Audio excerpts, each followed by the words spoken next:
Hello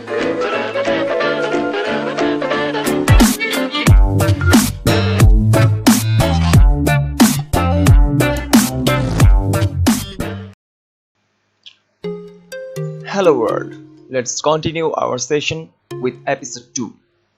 আগের পর্বে আমরা দেখলাম কিভাবে যোগ করতে হয়, কিভাবে বিয়োগ করতে হয় বা গুণ বা ভাগ। কিন্তু এই পর্বে আমরা তিনটা স্পেশাল অপারেটর সম্পর্কে পড়ব। যে তিনটা স্পেশাল অপারেটরের মধ্যে একটা হচ্ছে মডুলার অপারেটর বা মডুলাস অপারেটর।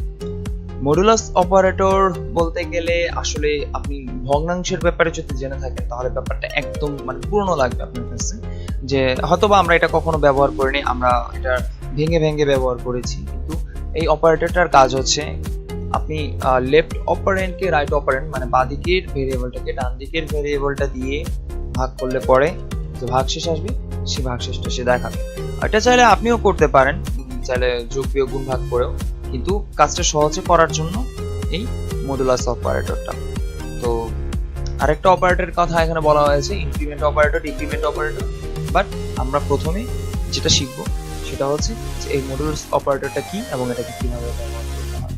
তো আমরা প্রথমে কোড ব্লকস ওপেন করব।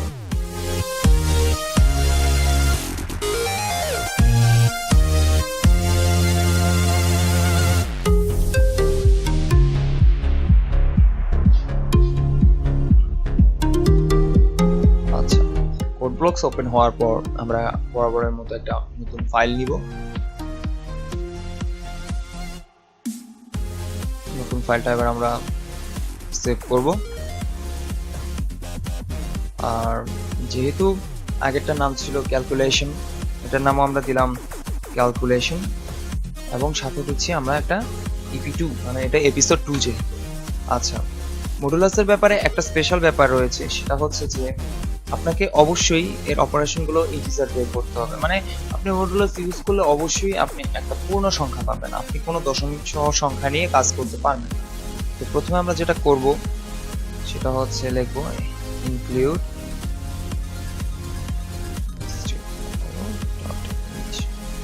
আচ্ছা, তারপর আমরা মেইন ফাংশনটা লিখি।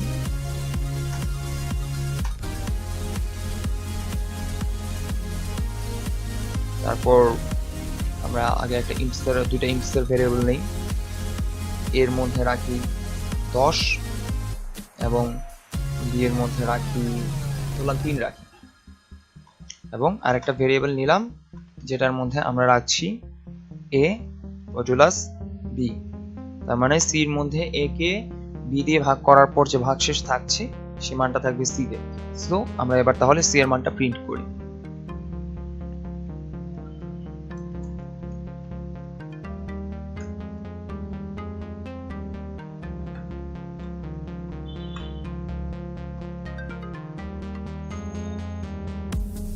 আচ্ছা, আপনি যদি কোনো ভেরিয়েবল ডিক্লেয়ার না করেন তাহলে কিন্তু আপনি তা নিয়ে কাজ করতে পারবেন না। যেমন এই টিউটোরিয়ালটা করার সময় দেখা যাচ্ছে প্রায় ইচ্ছে করে অনেক সময় ভুল করি, বা অনেক সময় দেখা যায় নিজের অজান্তে অনেক সময় ভুল করে, মানুষ মাত্রই হয়, যেটা আমি বলেছিলাম।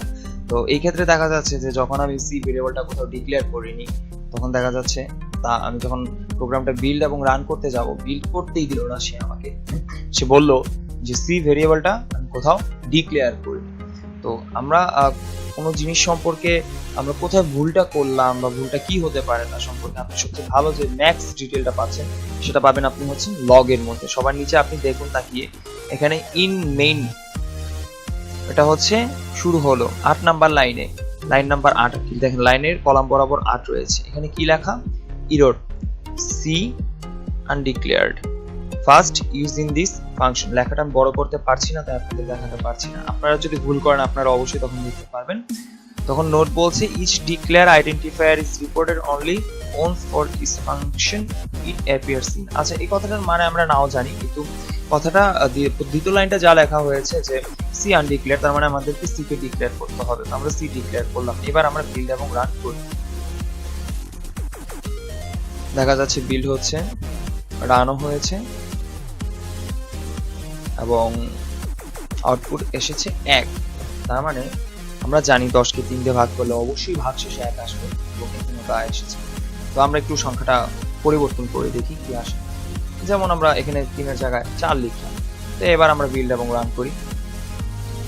এবার এসেছে 2, তার মানে এই মডুলাস অপারেটর হচ্ছে কোনো সংখ্যার ভাগশেষ বের করার ক্ষেত্রে আমরা ব্যবহার করতে পারি।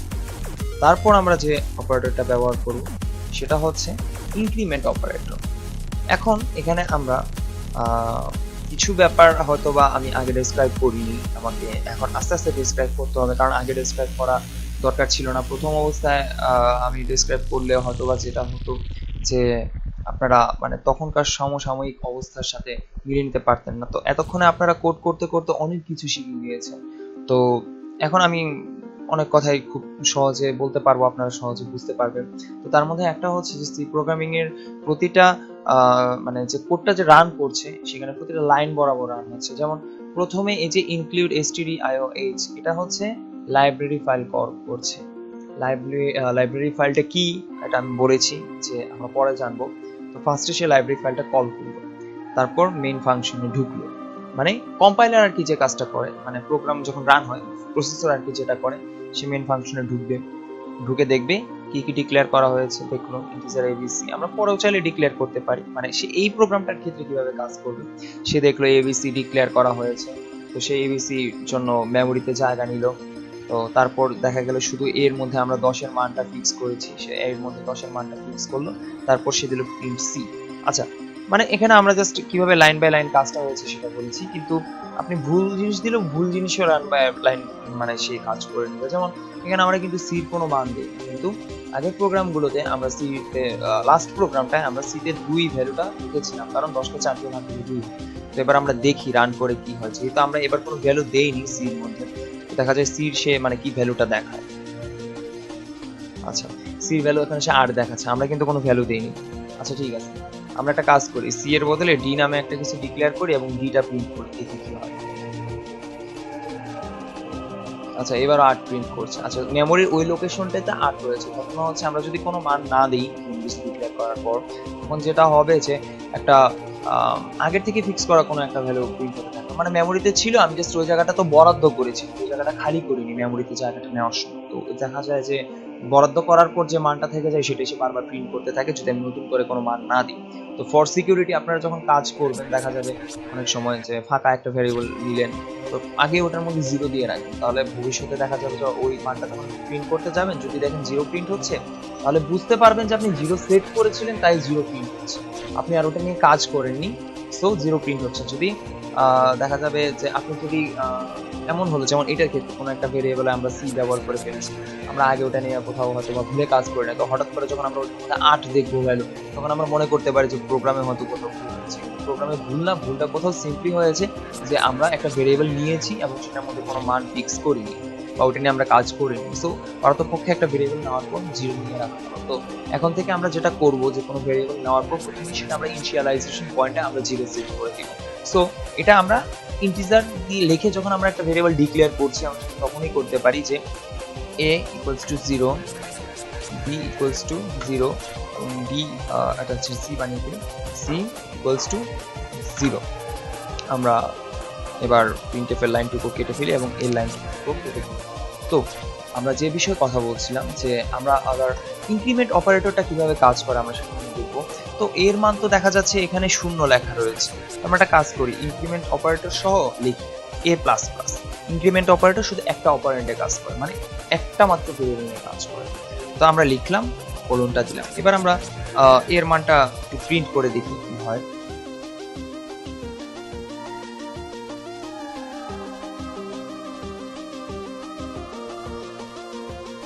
ও আচ্ছা সরি, ডি হবে না, সি হবে, এ হবে। আচ্ছা, এটা প্রিন্ট করা যাবে, 1 প্রিন্ট হলো। আচ্ছা, এবার একটা কাজ করি, এরপরে আবার একটা a++ লিখি, এবার বিল্ড এবং রান করি, এবার 2 প্রিন্ট। আচ্ছা,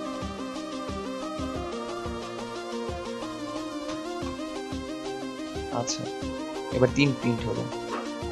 তার মানে দেখা যাচ্ছে যে আমরা যতবার প্লাস প্লাস লিখবো, মানে যেখানেই একবার করে প্লাস প্লাস আসবে কোনো একটা প্রোগ্রামের মধ্যে, ততবারই 1 করে বেড়ে যাবে। কিভাবে? আমরা যখন a কে ডিক্লেয়ার করেছিলাম তখন আমরা 0 লিখে ডিক্লেয়ার করেছি, মানে এর মান a ডিক্লেয়ার করলাম এবং তার মধ্যে আমরা 0 সহ দিয়ে দিলাম, মানে ইনিশিয়ালাইজ সহ করলাম। এখন প্রথম এরপরে লাইনে হলো এ প্লাস প্লাস। এ প্লাস প্লাস হলে কি হয়, যে ভেরিয়েবলটার পরে এ প্লাস মানে প্লাস প্লাস ইনক্রিমেন্ট অপারেটরটা থাকবে, মানে প্লাস প্লাস, সেটা হবে কি, সেটাতে 1 করে বেড়ে যাবে। তো দেখা যাচ্ছে যে এখানে এর সাথে এ প্লাস প্লাস রয়েছে, তাই 0 থেকে 1 হলো এই লাইনের ক্ষেত্রে। তো আমরা এটা কমেন্ট আউট করে পাশে 1 লিখলাম। আচ্ছা, এরপর দ্বিতীয় যে এ প্লাস প্লাস আসলো, সেখানে 1 ছিল আগে, তো সেখানে মানে অবশ্যই সেটা 2 হয়ে যাবে, 2 করলাম। তো এরপরে হচ্ছে তৃতীয় লাইন। তৃতীয় লাইনের ক্ষেত্রে দেখা যাবে অবশ্যই 3 হয়ে যাবে, 3 লিখে রাখলাম। আমি কেন লিখছি সেটা পরে বলছি। এবার আমরা আবার বিল্ড এন্ড রানটা করি, তাহলেই দেখা যাবে হিসাবটা কি হয়েছে। হ্যাঁ, 3ই হয়েছে। আচ্ছা, এবার আমরা একটা কাজ করি, প্রতিটা লাইনের মাঝখানে একবার করে প্রিন্টএফ ঢুকিয়ে দিই, দেখা যাক কি হয়। আচ্ছা, এটা একটা হজবরল লেগে যাবে, তাই একটা স্ল্যাশিং দিয়ে দিই, না হলে পরে হজবরল বলতে কি মানে সবগুলো মানে লেখা একসাথে এসে। আচ্ছা, আর ইনিশিয়ালাইজ হওয়ার পরটা ভ্যালুটা কত আছে সেটাও তো একবার দেখে নেওয়া উচিত আমাদের। এবার আমরা বিল্ড এবং রান করি।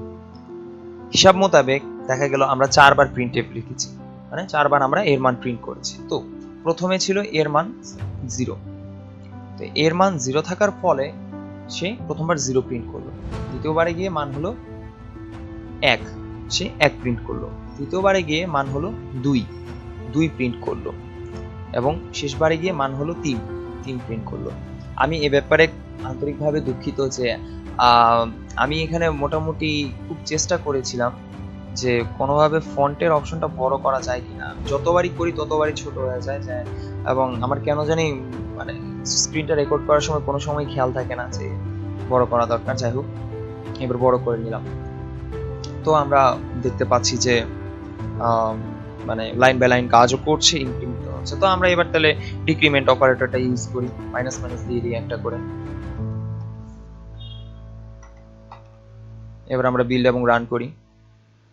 আগের প্রোগ্রামটা ক্লোজ করতে হবে, না হলে পরে প্রোগ্রাম রান নাও হতে পারে, দ্বিতীয়বার হবে না, জানা কথা। আচ্ছা, প্রথমে ছিল 0, দ্বিতীয় লাইনে গিয়ে 1 কমলো, তো -1, -1 থেকে আরো 1 কমলো দ্বিতীয়বার, -2 থেকে তৃতীয়বার আরো 1 কমলো, -3।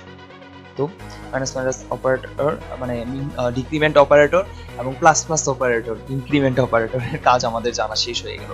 তো এখন আমরা একটু কাজ করি, এর মানটা আমরা একটু 4 দিই, 4 আমরা 10 দিই, দেখি মানে কি হয়, একই রকম হয় কি। ট্রাই করে দেখি। 10 থেকে 9 হলো, 9 থেকে 8 হলো, 8 থেকে 7 হলো। তো আমরা এখন মোটামুটি সব শিখে ফেলেছি। আমরা এখন সব বলতে যতটুকু হলে ক্যালকুলেটর করতে হয়, তারপরে আমরা সবই শিখে ফেলেছি। এবার আমাদের জাস্ট খালি মানে আরেকটা মানে জিনিসের সম্পর্কে জানা দরকার, সেটা জানার পরই আমরা একটা ক্যালকুলেটর বানিয়ে ফেলতে পারবো, যে কিনা ইউজারের কাছ থেকে ইনপুট নিবে, মানে আপনার কাছ থেকে তথ্য নিবে, মানে যোগ বিয়োগ করার জন্য যে উপাদানগুলো লাগে নিবে, তারপর আপনাকে জিজ্ঞাসা করবে যে মানে যোগ করব না বিয়োগ করব না গুণ করব না ভাগ করব, তারপর আপনি বলে দিবেন, তারপর সে যোগ বিয়োগ গুণ করবে। সো আমরা একটু ধৈর্য ধরি এবং আমরা পরের পর্ব গিয়ে সেই ক্যালকুলেটর বানানোর লাস্ট উপাদানের সাথে পরিচিত। ধন্যবাদ।